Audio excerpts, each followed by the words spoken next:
రైతు సోదరులకు నమస్కారం. ఈ మధ్య కొత్తగా ప్రవేశపెట్టిన కాంబినేషన్ మందు సినర్జీ వారి మిసోట్రా మొక్కజొన్న నాటిన 15 నుండి 20 రోజుల లోపల ఆశించే కలుపు మొక్కలైన మాబీర, మదనబుడత, ఉత్తరేణి, గునుగు, ఎన్నెద్దర, నట్టుగడ్డి, గరిక మరియు ఒడిపిల్ని సమర్థవంతంగా నిర్మూలిస్తుంది. రైతు సోదరులారా, ఒక్క విషయం గుర్తుపెట్టుకోండి, సరైన సమయంలో సినర్జీ వారి కలుపు మందులు వాడి కలుపును నియంత్రించుకోండి.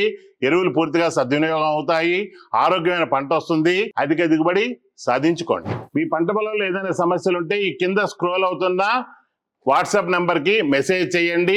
మీకు పూర్తి వివరాలతో వీడియోలు పొందుపరుస్తాం. Synergy Agro Chemicals YouTube channel ని సబ్స్క్రైబ్ చేసుకోండి. ఇంకా మీకు అన్ని రకాల వీడియోలు వచ్చి మీ పంటలో ఏమైనా సమస్యలు ఉంటే ఆ సమస్యలకు మంచి సమాధానం దొరుకుతుంది. మీకు తెలిసిన రైతులకు కూడా చెప్పి synergy Agro Chemicals YouTube channel ని సబ్స్క్రైబ్ చేయించుకోండి. రైతు సోదరులందరికీ ధన్యవాదాలు. సినర్జీ అగ్రికల్చర్ డెస్క్ నుండి మీ రవిశంకర్.